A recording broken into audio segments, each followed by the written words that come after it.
Well, hello. Thank you for joining us today. I am very pleased to be joined by Erkan Ceritoglu, and I apologize, Erkan, I almost certainly messed up your last name. Erkan is the Managing Director of Sales Operations and Supply Chain Management at A101.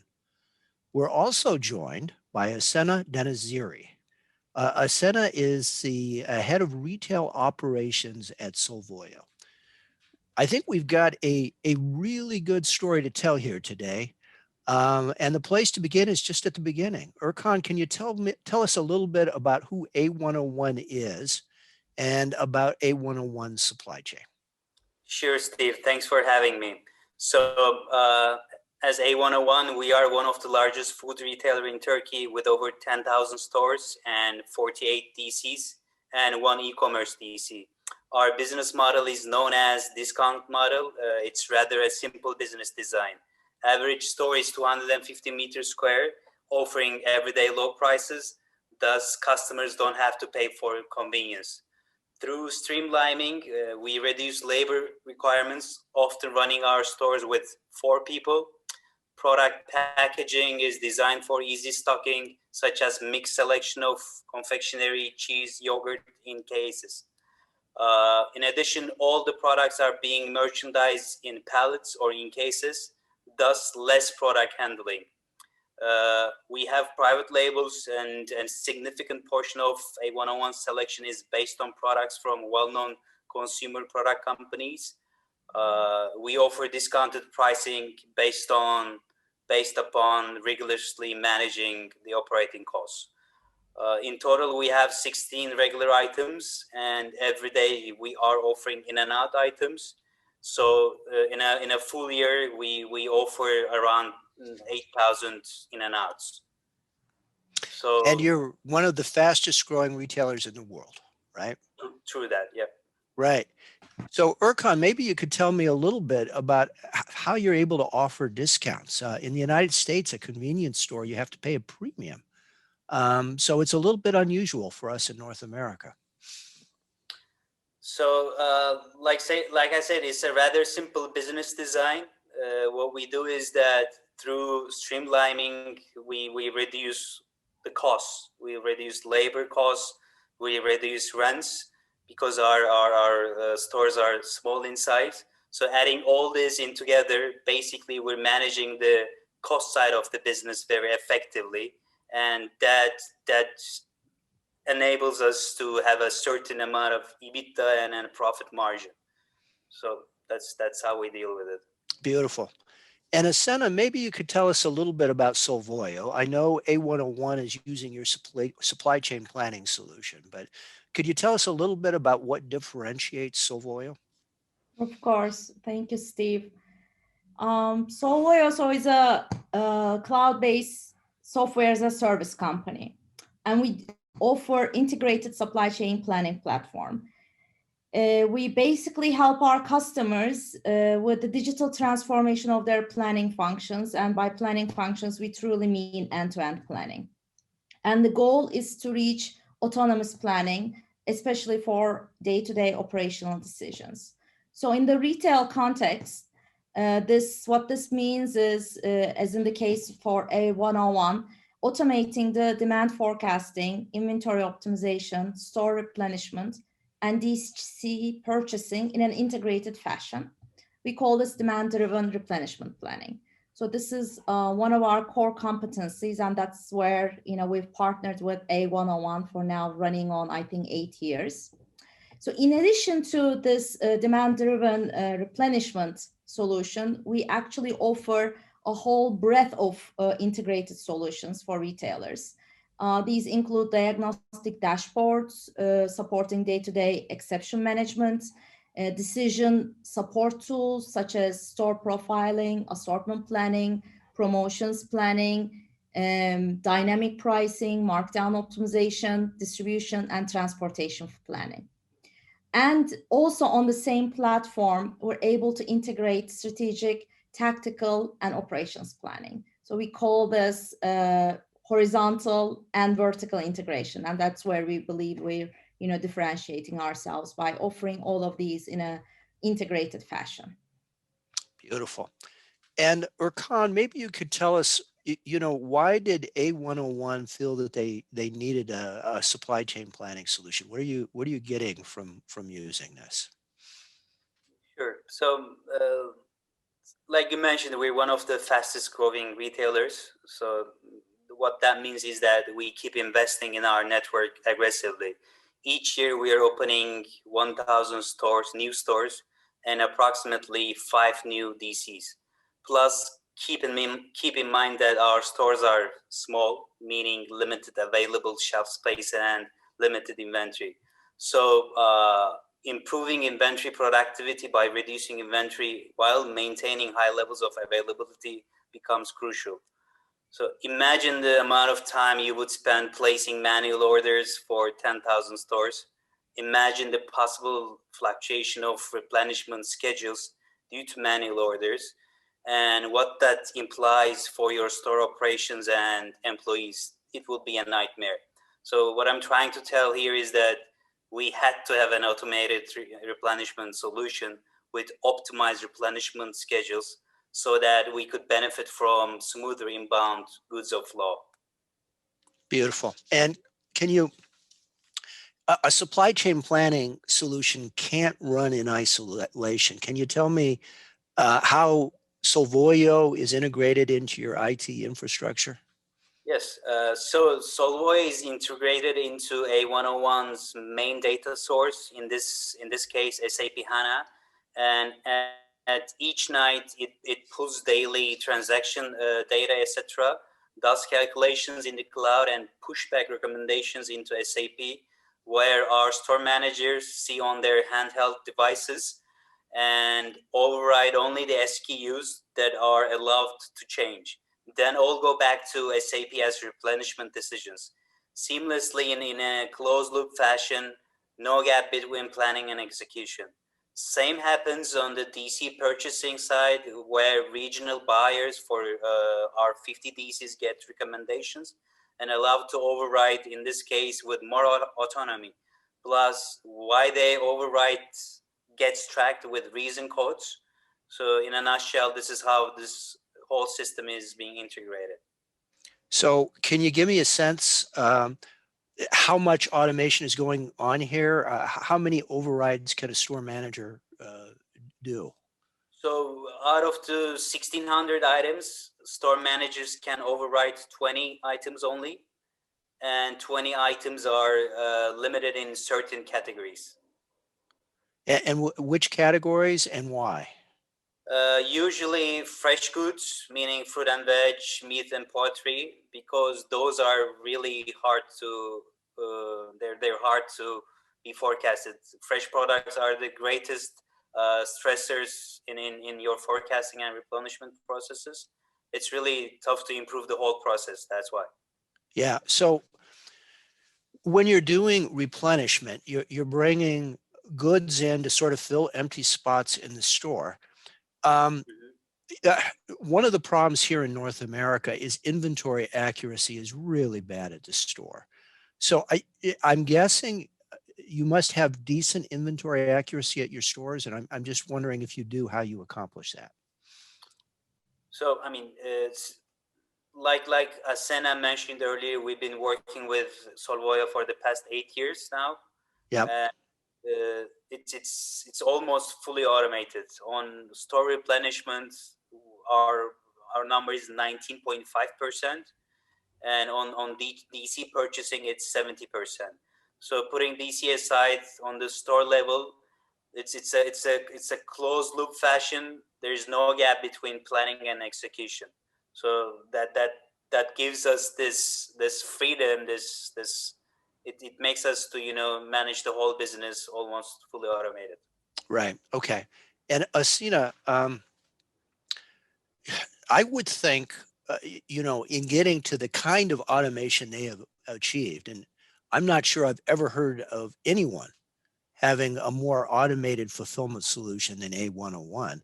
Mhm. There's got to be cultural issues associated with that. How do you overcome um, letting store managers do what they want to do? So first of all, it doesn't happen overnight, right? This whole digital transformation and automation process is a real journey. So from day one, you don't go from 0 to 99%. You have to earn their trust over time by doing things that they're not able to do, processing data that they wouldn't manually be able to process, and by showing that you're adding value through measuring and reporting the KPIs. So people, of course, in the beginning are more hesitant to go with just some numbers coming out of a system. But one of the things that we provide as part of our solution is this ongoing KPI measurement. And actually we measure KPIs like availability, stockouts, lost sales before we go live. And now we keep measuring them. And over time, when we show that the solution is adding value, when it's let to do what it's supposed to do, and of course, when it's fed with the accurate data, right, they can see that there's a value add. And in the process, you also, of course, discover the places where the solution is not doing a great job because the inputs are missing. And in those cases, we work with our customers to, develop new processes, new enhancements, new capabilities or diagnostics to identify, where the missing data is, and start developing, processes to put those into place. But as I said, it's not an overnight process. You can turn on a system. Literally, we can set up these solutions in 3 months, but you don't get to 99% automation in 3 months. That takes a little bit longer. Right. And it sounds to me, I may be reading between the lines, right? But what you can look at is the sell-through when the manager overrides it versus the sell-through when the system is doing the replenishment. And the Sift is, if the system is better than the manager, you probably get more buy-in, right? Yeah, definitely. You look at the sell-through, you look at lost sales. That's one of the things that we actually track, estimate. You look at availability, and you also, assess the trade-off. Should the store manager be crunching through numbers or actually managing the store, at the operational level to make sure that everything on the ground is going as it should. And once you've, proven over time that, look, guys, this is actually doing a better job in 90% of the cases. And here's a way, as Erkan said, we do have room for overrides, and we've limited that. That started with more overrides, of course, in the beginning, and that number, that allowance kept going down. You always give them a way to intervene in the case of the exception. So you train them. The cultural shift is training them to do exception management rather than going over, every single recommendation and trying to tweak them. And the other thing that needs to happen, again, to diagnose why the system is not giving the right quantities and fix the problem at the source, the data source. What is the input that needs to be improved in order to get better outputs rather than keep overriding the outputs? So perhaps either Erkan or Asena, you could give me an example of fixing that data source, why you would be getting a wrong number out of the system. What would be an example of the bad data going in leading to bad results coming out? Promotions data. The national promotions, they can be more planned, but they're always at the store level. There might be local promotions or special events, local events that are going on, right? So there could, with the 10,000 stores, you can imagine there are a lot of different, geographical dynamics going on at the same time. And there can be some regional or local or just that neighborhood specific events that are happening that are driving the peaks in demand. And if we don't know about those, we would forecast as business as usual, and then they have to go and, bump up the forecasts, which means actually they're just bumping up the replenishment quantities. But what needs to happen is bumping up the forecast, knowing that there's an event happening there. So that's where, when I said, you need to establish, processes, so they input when that demand peak happened. System needs to know that there was something special going on, so it doesn't just kick it out as an outlier, right? And now once you've kind of know that you can correlate that demand peak to that special event, you can strip that out of the history, so you don't keep forecasting that peak every week, and you can even get ahead by having a mechanism for them to input the future events. So if there's something that they know is going to happen in the next couple of days, in that locality, or the next week, they can input that as an event, and the system will create a forecast and replenishment quantity, knowing that there's going to be a demand peak. That's a great example. And Erkan, you mentioned that a lot of the overrides were on fresh food. I'm guessing the data issue associated with that is spoilage, right? You just don't know, is this apple going to be good for 2 days or 3 days? Is that the issue there? It's one of the issues. So it's really tough to improve the whole process. Fresh products are very price sensitive. Thus, day level forecasting is tough. Dynamic safety stocks are hard to predict. And above all, like you mentioned, spoilage monitoring has to be in place intact. Put them all together, you still have to reduce fresh spoilage minimum by 30% with improved replenishment, so that the whole system becomes feasible.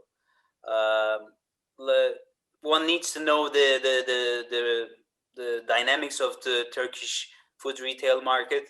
So A101, 10,000 stores. We are the biggest in the Turkish market, but in the discount model, there are more than 30,000 stores operating in the market. So it's very competitive. It's very there's a big price war out there. So like Asena mentioned earlier, this campaign management and how it affects the whole replenishment, it becomes even tougher to predict.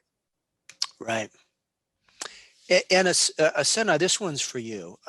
I've been covering supply chain planning for over 20 years. And supply chain planning is based on the model. And the more granular the model, the more constraints you're modeling, the better the supply chain plan. And my observation is historically, we've done a lot better job modeling manufacturing companies' supply chains than we have retailers. Mm-hmm. Can you talk a little bit about the model that Solvoyo uses in retail and the constraints you're looking at? Of course. In order to achieve autonomous planning, you really need to get to the guts of those constraints, and so that the recommendations coming out of the engine are realistic and reflect the realities, on the ground. So we going kind of from store backwards. I'll give a couple of examples. At the store level, we can model minimum display requirements for different store formats, of course, which means that there needs to be that data available, like as some sort of planogram data, right? That's available systemically. When that's available, we can actually get the right quantities for each different store, depending on their requirements, if there's a minimum display requirement. There can also be capacity constraints, at the store stockroom, there might be limitations. We have some other, retailers who don't really have backroom stock storage capability. So we need to know about those. So we're not, shoving boxes of items that are not going to fit in the store. We also, in terms of the specific quantities being shipped to the store, you might need, your net requirements might say you need 3 units, but actually there's a minimum shipping units or a packaging, requirement. You need to send at least 1 box. You can't just send, 3 candies out of a box. You need to know that you have to send at least 1 box. So we model requirements like those as well. We have also store replenishment schedules. So not every store might be replenished every day. And with such a big store base, A101 for many years actually did to replenish every store every day, but now they're also understanding that well, not all the stores are turning through inventory at the same speed, so maybe some of them are being replenished every other day. So our replenishment quantities also take that schedule into account, and when they're giving recommendations, it knows that this is a replenishment day for a specific store, so the recommendation that's given can be executed. We have also, the lead times as well. Is it going to get there in a day? Is it going to get there the same day? Is it going to get there in 3 days? So we model those constraints as well.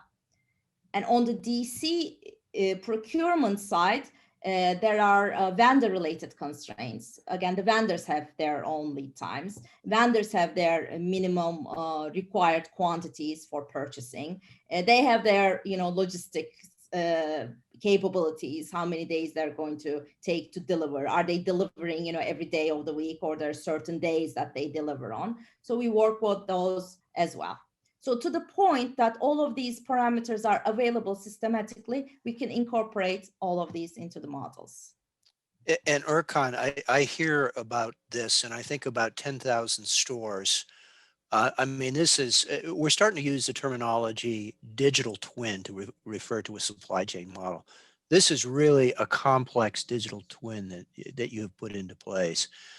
Any other constraints that are worth mentioning from your point of view, Erkan?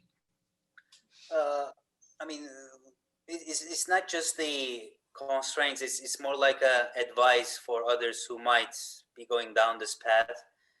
This digital transformation, like Asena mentioned earlier, is a journey that needs a solid foundation. So I believe you need to start with investing in systems that can support your vision. ERP is the backbone of all of this. There were a number of things we wanted to do over the years, but we were limited due to the constraints in our ERP system. Also, once you make all those investments, you still need a planning platform that can grow and evolve with your needs seamlessly. I believe Solvoyo enabled us that because of their easy configuration of the backend and the front end, which made it possible for us. This platform also needs to be integrated as the system adapts to the ever-changing business needs. Plus, it needs to provide analytical insights to reduce manual work. And it sounds like since you're also using it for procurement into the warehouse, you probably have a warehouse management system in place as well.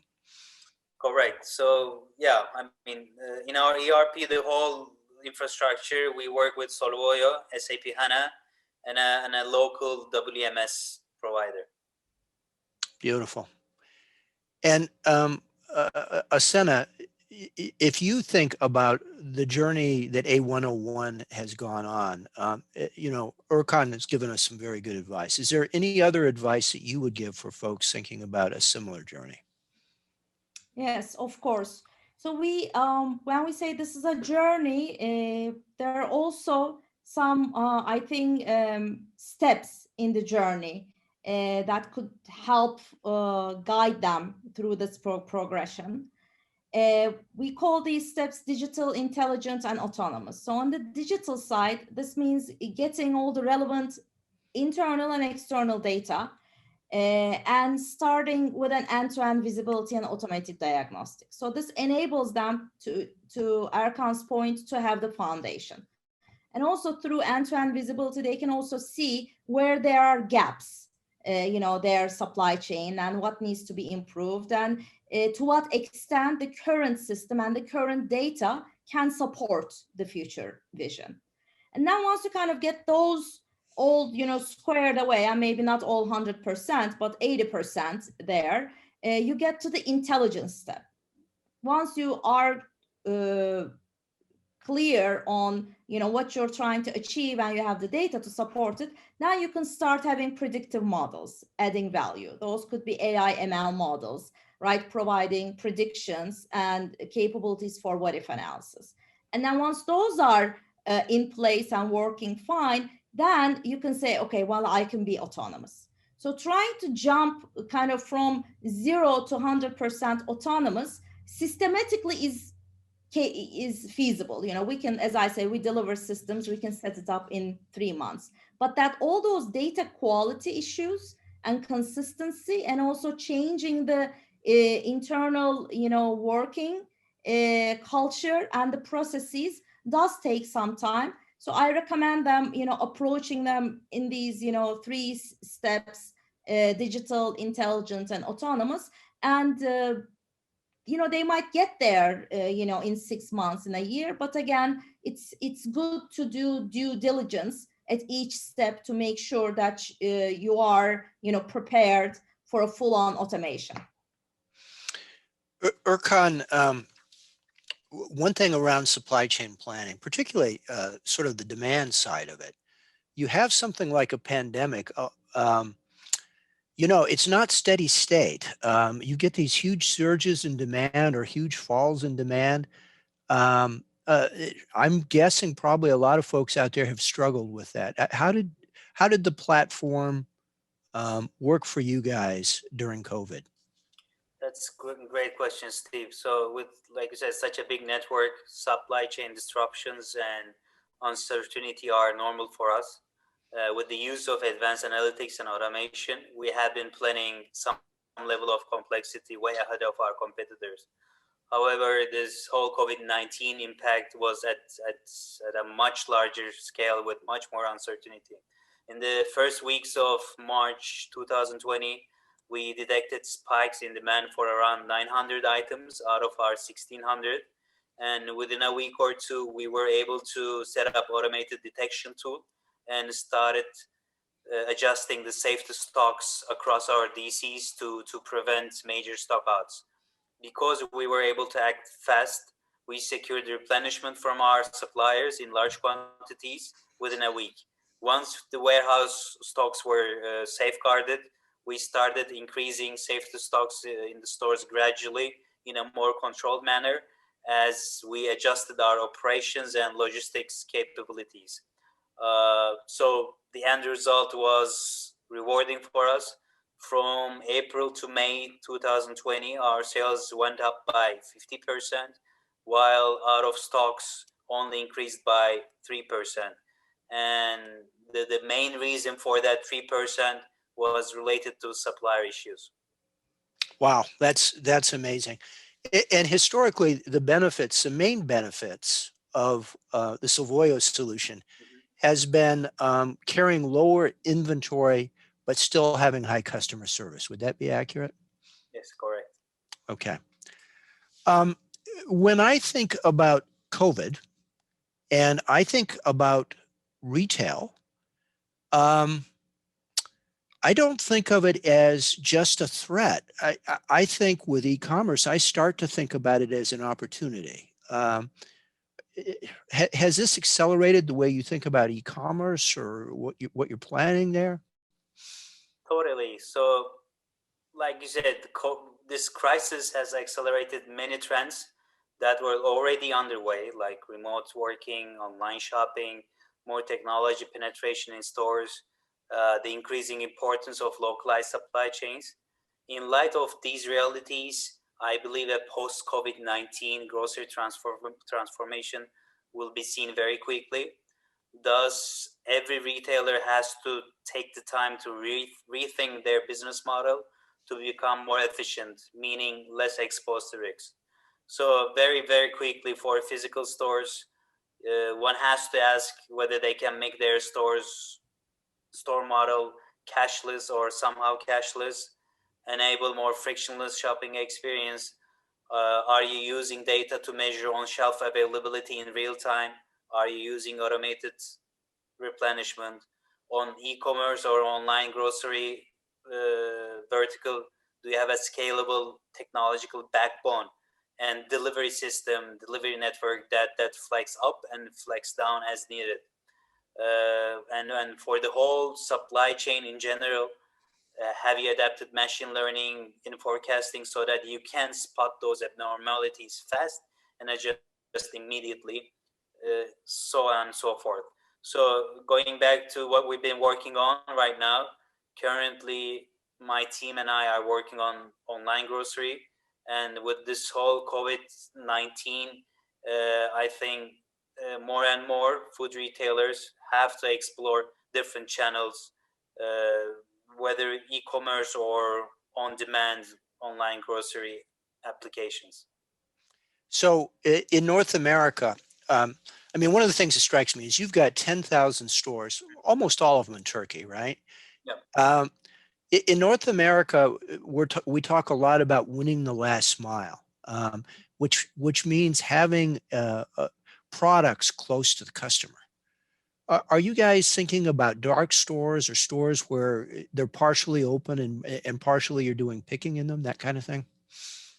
Sure. So, I mean, in April, we launched our app called A101 Kapıda, which is our mobile app. We first started in-store picking, which is often a grocer's first choice method because it requires the least change to infrastructure. But very quickly, the method is increasingly proved to be sort of flawed. So we now turn more to a viable option, which is wear rooms or dark stores. So basically, a wear room / dark room solves this problem posed by in-store picking by taking the picking out of the store. So it's basically a storage area that is a dedicated space to process online orders. Since we have 10,000 stores, we're not investing further into dark stores. In my definition, dark store is a different space outside of your store. Ware room, it's a part of the store. It's still on the store, but not on the shop floor. So it allows for more accurate inventory management. It saves space. It saves real estate cost, and it helps us optimize SKU management. So currently, we're in this stage where we're trying to find the right model that works with our big network. So I believe ware rooms might work well for us. Right. And so now you're forecasting replenishment for different channels. Is Correct. Solvoyo forecasting both the replenishment of e-commerce and for the stores? Yes. Okay. Um, I've never been to Turkey, but I look at, I've seen pictures of traffic in Istanbul. How can you possibly get goods from your stores to the customer? How do you accomplish that? Luckily, the logistics side of that business is quite. I mean, it's well developed in Turkey. So we have so many other startups that are already on food delivery, grocery delivery. So the third party logistic partners are already in place. I think here is what is the crucial question would be the big question is that which model you choose, whether you did this instant delivery, 10 minutes delivery, or delivery in different slots. Currently, we use only delivery in slots, meaning in previously selected time zones. But more and more, as all the other retailers started exploring this mobile go-to channel, I think we're gonna start introducing new delivery methods as well. So it would be what I'm talking about is using motorcycles, motor couriers, and minivans as well. Mhm. Yeah, And with yeah, the go ahead, Asena. You have some thoughts here? motorbikes are very popular to Yep. especially get around the traffic issues.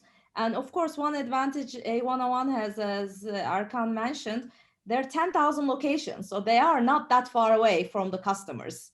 Not every retailer has that kind of network, so they might, deliver cover multiple, neighborhoods from a store, or a specific dark store. But in the case of A101, even without the motorbikes, they are very efficient. I mean, I've personally experienced this. They're on time. They get there fast, in full, most of the time. And I see the improvement as a customer. Right. And Asena, I don't think we talked about it, but in your digital twin, do you have transportation costs as one of the factors that you guys are looking at? Yes, we actually do have a transportation solution as well. And so that's to manage, day-to-day operation transportation. Uh, and in our network design model, which is we consider as a strategic tool, where you are figuring out, the best placement of DCs, or maybe dark stores if you're going to open dark stores. When that model runs, looking at actual demand, where people are shopping, where your customers are coming from, we can recommend DC or dark store locations to minimize overall logistic costs as well. Erkan, for you, when we think about e-commerce and last mile deliveries over here in North America, um, a lot of folks are struggling with how do we do this profitably? E-commerce tends to be more expensive. In traditional retail, I, Steve Banker, go in the store and I do my own picking. Now you have to pay somebody to do picking for me. I drive my own car and I pick my stuff up, right? I have the transportation costs with me instead of with you. How are you thinking about doing this profitably? So I mean, we're gonna keep investing in technology and sort of start exploring how we automate the picking process in store. Also looking to with certain transformation partners, so-called, to scale up this process. So the key, like you mentioned, would be reducing the delivery cost. But honestly, picking is sort of easy for us since everything is merchandised in cases and we have limited assortment. So I think here the question is how we crack this, how to lower the delivery costs even further. Like Asena mentioned, we are already sort of in the last mile delivery zone with our stores, but identifying which stores will be on board with this app, with the mobile sales channel, would be crucial as well. So keep investing in technology, keep working with startups, with the right technology partners would be the key for us. Yeah.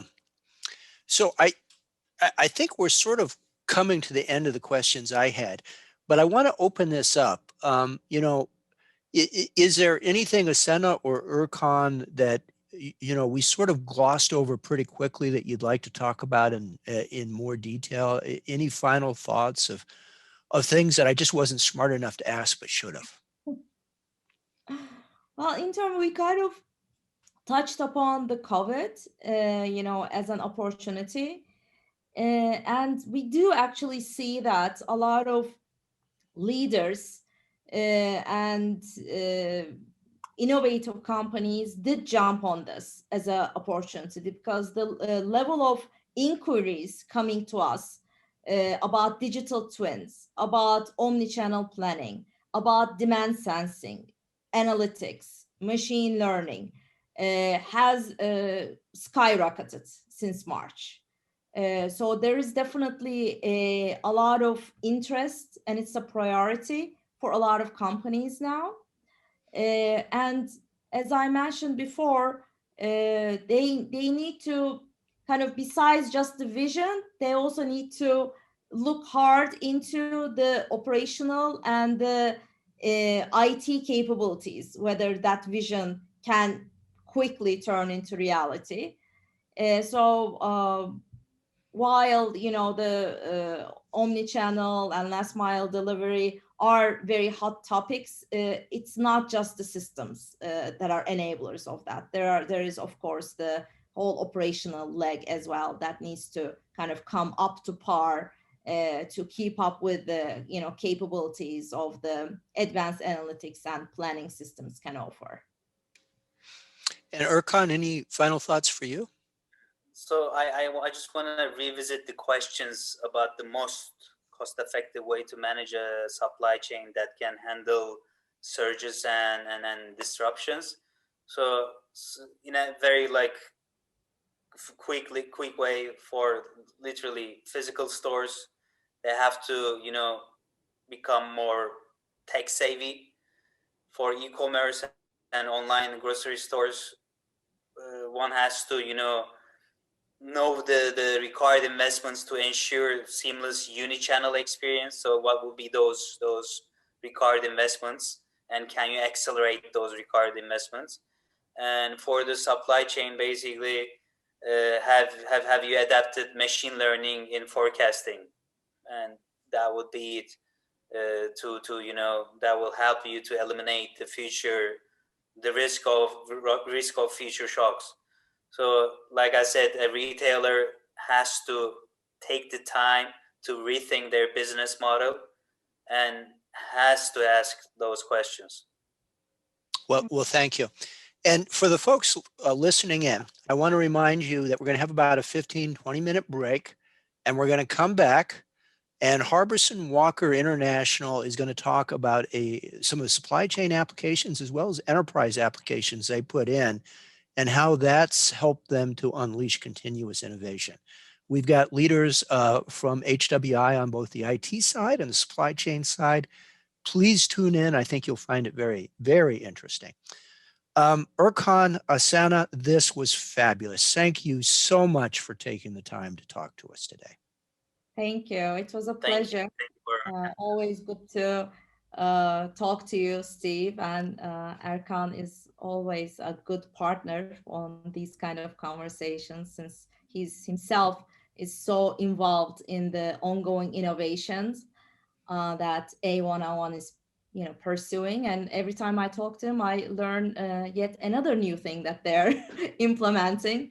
So it's always good to have these chats. Thank you, Asena, for the kind words. Thank you, Steve, for having me. It's been a pleasure. Thank you.